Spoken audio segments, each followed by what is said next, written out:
Hello, Bobs.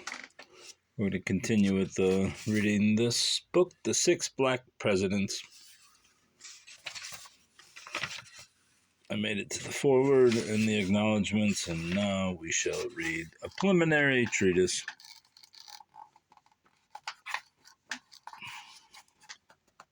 Well, this text is small. A preliminary treatise, Psychobiographies of Six Black Presidents, U.S.A. Instead of an introduction, I don't particularly care for them. I thought I'd start you off on your reading adventure with a prime treat.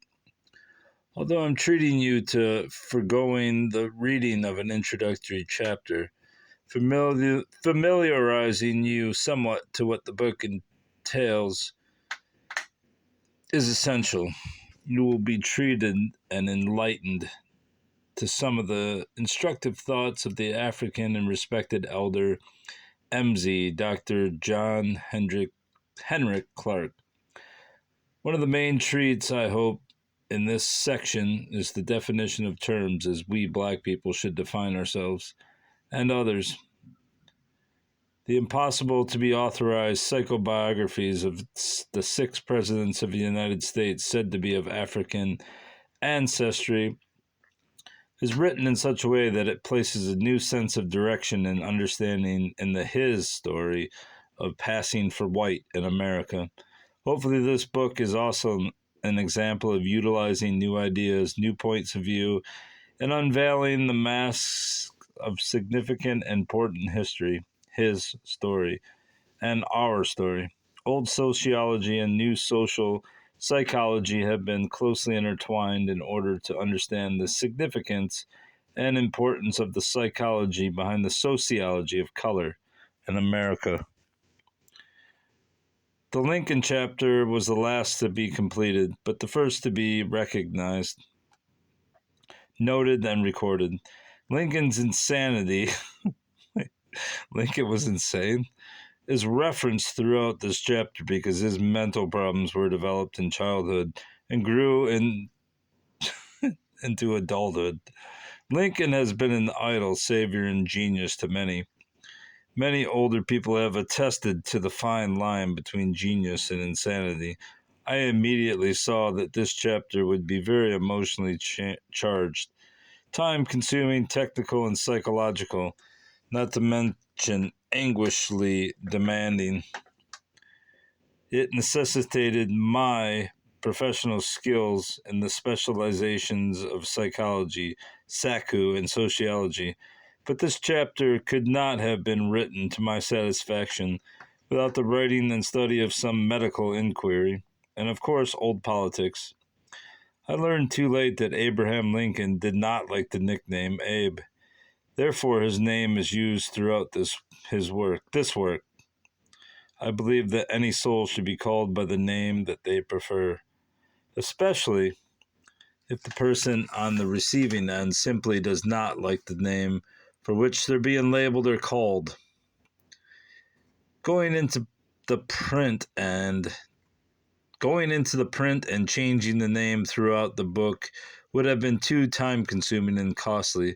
Actually, at times, the sound of the name simply fitted it so perfectly with the content that it would have demeaned the literary arts, goddess, muse, and the art of writing, creativity, not to have used Abe some of the time.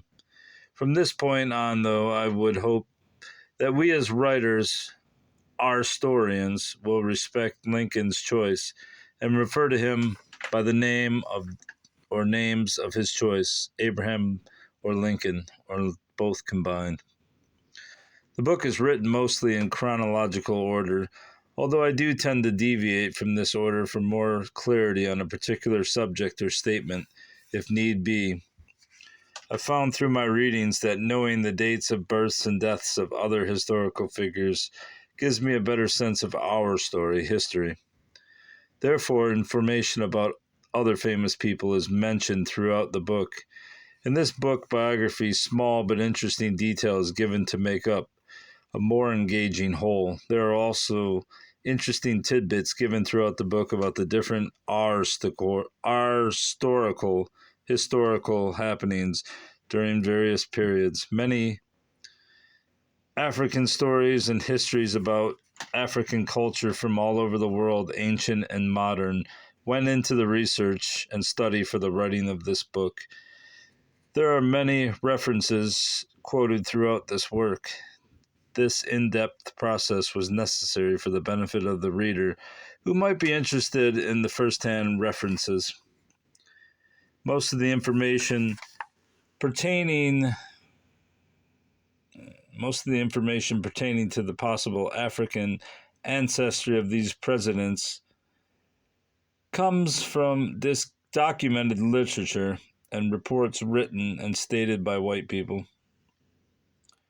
And although in-depth information may not be given on any particular subject of your personal interest, there is enough information provided in order for you to find and obtain more knowledge on any of the subjects mentioned. Note paper is provided in the back of the book for your convenience.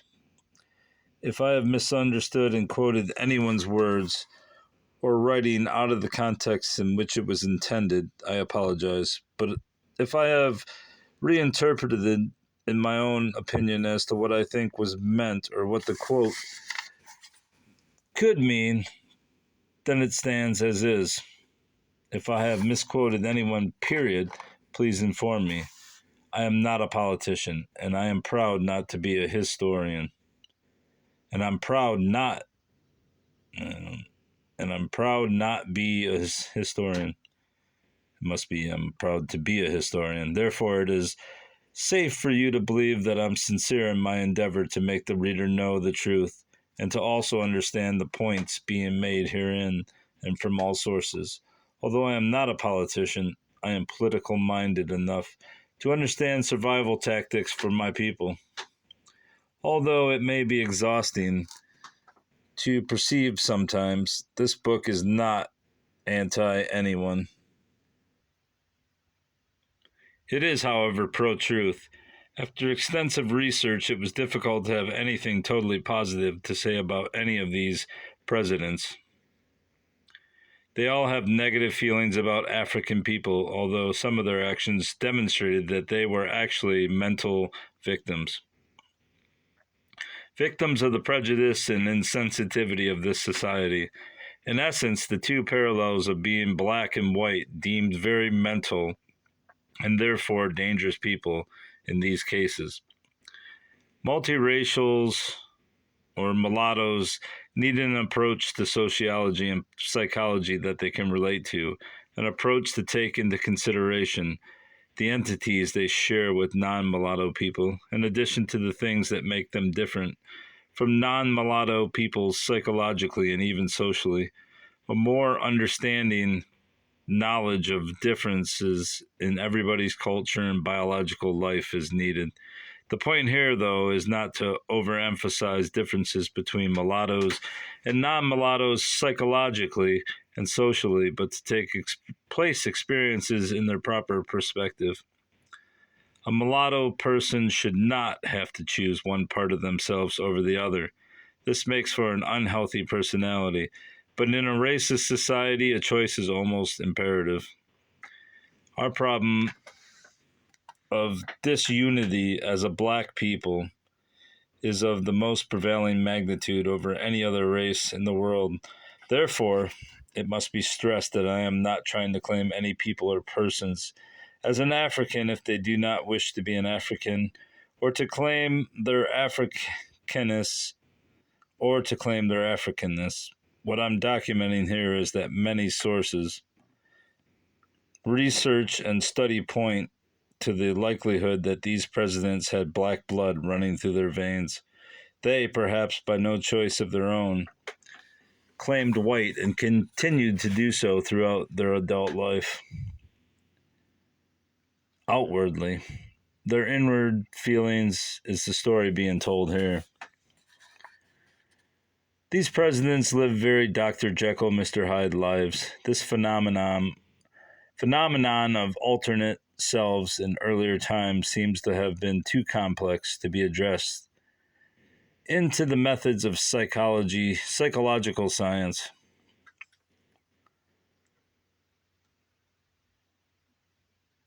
Because of the times, the problems were not dealt with adequately. Even today, the methods of psychological science will not be able to deal with this phenomenon properly unless scholars study the ancients and learn to understand and to know that any visible entity can also be an invisible entity.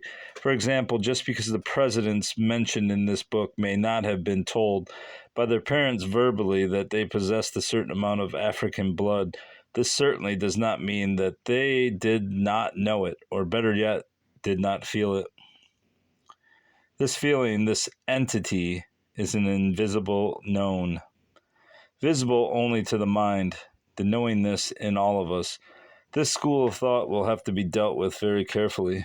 I would hope that the psychoanalysis of this psychohistory and the scientific personology will lead us to be more interested in and concerned about the different syndromes and phenomena of multiracials, i.e., mulatto peoples, especially those people who may not have known from their parents that they had black blood running through their veins. Although, as mentioned, something innate in them led them to know and understand that there was something unique and different about their lives as they tried to live white. I find this especially true of Abraham Lincoln, Hannibal Hamlin, and Warren G. Harding. Their personal beliefs and political careers were closely intertwined. I tend to think that Abe Lincoln mentally disassociated himself in personal dilemmas in order to effectively deal with his political life, and also in order to be loyal to his unconscious or conscious mind as to who his true self really was. In the book New Dimensions in African History by John Henrik Clarke and Joseph Ben Jochannan, Dr. Clarke mentions that if a person does not understand who they are, if they are searching for their identity, and they are not sure where they should put their loyalty or who they should be committed to, they represent a danger within the cultural mainstream of their society. Pages 24 and 25. Lincoln, Hamlin, and perhaps Harding represented the danger to white America's status quo. Included in the book are psychological and mental ramifications of a person trying to be or trying to utilize themselves as two, i.e., split selves. Dr. Clarke told me that he knew J.A. Rogers when he was writing the pamphlet, The Five Negro Presidents. He said that they were pretty good friends, and he told Rogers that most of the presidents mentioned aren't worth talking about. Dr. Clarke mentioned to me that he used to golf caddy for Dwight D. Eisenhower. He said that Ike was a man who could not look him in the eye. I suggested to Dr. Clarke that maybe Eisenhower was fearful that he may see something of himself in Dr. Clarke's eyes if he had looked at him directly. Dr. Clarke laughed and said, "It's all conjecture anyway, and the white race can have all of them, the 6 black presidents." Dr. Clarke said that Eisenhower had a wide mouth and a wide nose, but this certainly doesn't mean that he is an African man, and that it also doesn't mean that he is not. Although this is my sentiment exactly, there has been indications that these men may have African ancestry. And this information is documented by white people. Because the information is documented by whites is not an indication that the information is true. Dr. John Henrik Clarke said that he could care less, or he could give a damn about who has a drop of black blood in them if they're claiming white only. We agreed that for any person who wants to claim white, even if they do have a drop of black blood, then let them be white. Because that is one less mouth that we African peoples have to feed. Dr. Clarke laughed and said, "We didn't make that rule anyway. The rule or law that a drop of black blood deems a person a whole black person." June 4th, 1991, 7 p.m. This book is written not for the amusement and appeasement of white people in general. It is necessary to make this clear because so many people, black, white, and otherwise, tend to automatically assume, though sometimes unconsciously, that most literature is written for this purpose. and to this particular audience, especially if the selected content is on the presidents of the United States, simply because most people think that all of these presidents have all been white. This book is written to and for my people. They are Africans all over the world, and especially to Africans living in America. However, the book is readable and teachable for and to anyone, anywhere in the world. It is also written for the learning, interest, amusement, and satisfaction, conscious rising of anyone interested, but is especially written to Africans living in America who have never been treated as American. The latter could be a blessing in disguise, giving strength, reverence, and recognition to the originators of the earth. When Africans gain the respect, economic power, political power, and their true place in history, then a statement such as the one just written may not be appropriate. This is not an anti-American book.